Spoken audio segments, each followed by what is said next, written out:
Hello and welcome to your astrological vibrations for Wednesday, August 5th, 2020 by Gaia Blooming.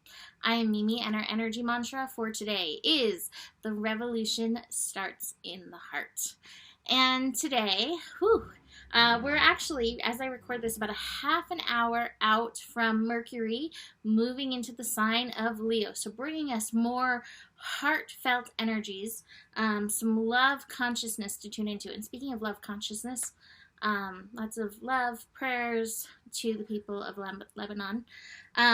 Anyway, heart consciousness. And that's the thing. We're in our second, oh my goodness, evolution day of Sun in Leo.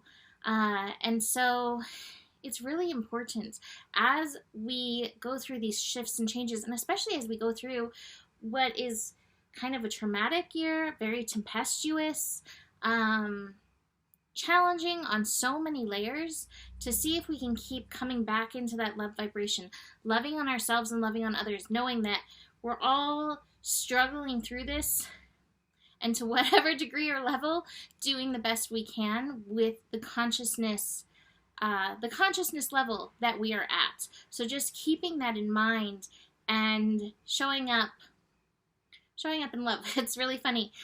Somebody's post, I can't remember who it was. It was a she. I think it's Sarah Eisman. Sorry. She posted today. Let's see if I can get it. The more I go about life, the more I realize that I'm just here to love everybody.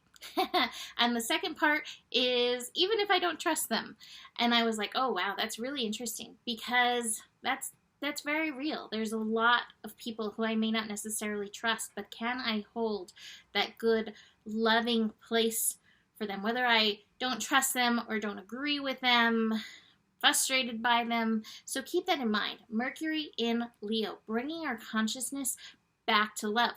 Now, the challenge with Mercury in Leo is, while on one hand there is that love consciousness, there can also be the ego consciousness, and oh my goodness, it can get loud.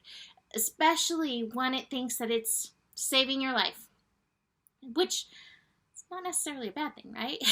But be very aware of how loud your ego is getting through this transit. Now, it's only going to be a few weeks. I think, was it March 22nd or so? I don't have my book right here where I say that. Maybe I do. Is it this book? Let's see. I always write it down. My big love book, appropriate. Oh, this was my Astro class book. So, I say March too. August 22nd or 24th, right around there, we will have it shifting. Probably the 24th seems about right date-wise. So we'll have Mercury shifting. So it's a very fast transit, but aligning with this love consciousness. Keep aligning our mind, our mental thoughts with that energy will be very supportive. I also highly encourage play. Letting your mind play.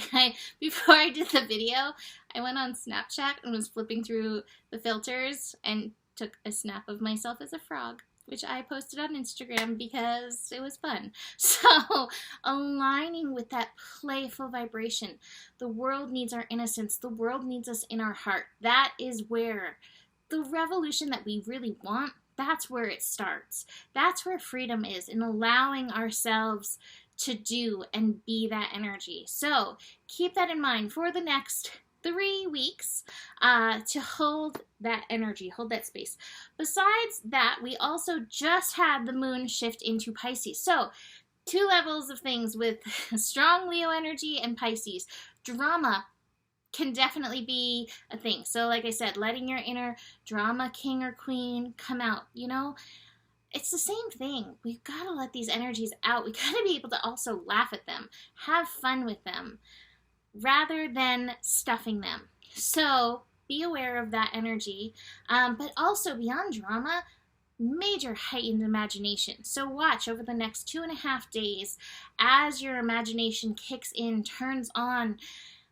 What are you imagining? What do you want to bring into this world? from the heart, what kind of revolution would you like to bring forward? And I don't care if it's we all turn into Smurfs and eat strawberries every day, or if it is ascending to 5D, I'm not calling them similar in any way, and live in a state of rainbows and unicorns, or whatever your imagination of that world is.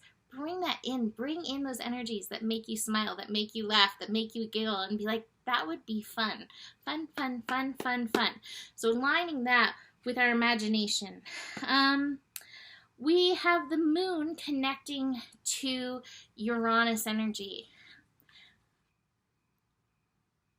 So this big blast, in Lebanon, explosive, change energy, very connected to Uranus. But let's be fair, Uranus goes in and out on daily life, connecting to things, and does not always explode. Some people may also connect it to the Mars-Jupiter square.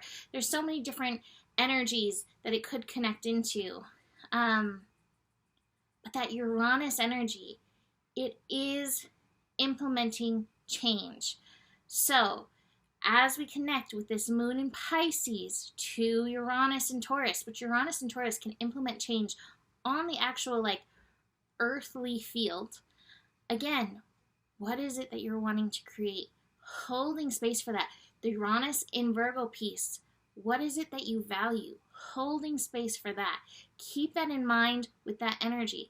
Anytime we have Uranus connections, there may be a trigger. That moon in Pisces, it may be very old, it may be past life, but just keep that in mind.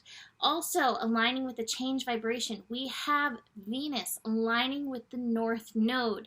Can we align our yin energy with the changes? Nurturing, compassion for all, intuition, listening, and being willing to change, and being willing to be in that unknown place. Change, life, it is always that unknown. So just keep that in mind as we keep moving, but keep aligning with that joyful, loving, playful Leo energy. I keep hearing the song, what the world needs now is love, sweet love. All right, so let's look at these cards. Change, yes. Revolution, evolution, and the change, it is coming from the heart. But we do have to fight, or maybe not fight, but we do have to be aware of those control energies. We all want to have our lives somewhat controlled, somewhat under control. So be aware of that. And yet, moment to moment, change is happening.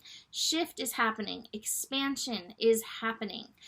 It's a traveling card, but I really do think of that as mental expansion. So this always reminds me of Sagittarius, that travel card. So it's like being willing to have alternate horizons. I also have the aloneness card, the Hermit. Lots of wisdom energy tuning in for this. Maybe some time in introspection, maybe some time in your inner light, really connecting to who you are in these energies, who you are and how you're being called moment to moment to move forward. So I'm going to leave that there for now. You can book a reading with me. Email me, mimiclark@gmail.com. Besides that, the better it gets, the better it gets. There's more than enough love in the world for you. You have the power, and stay curious. Namaste.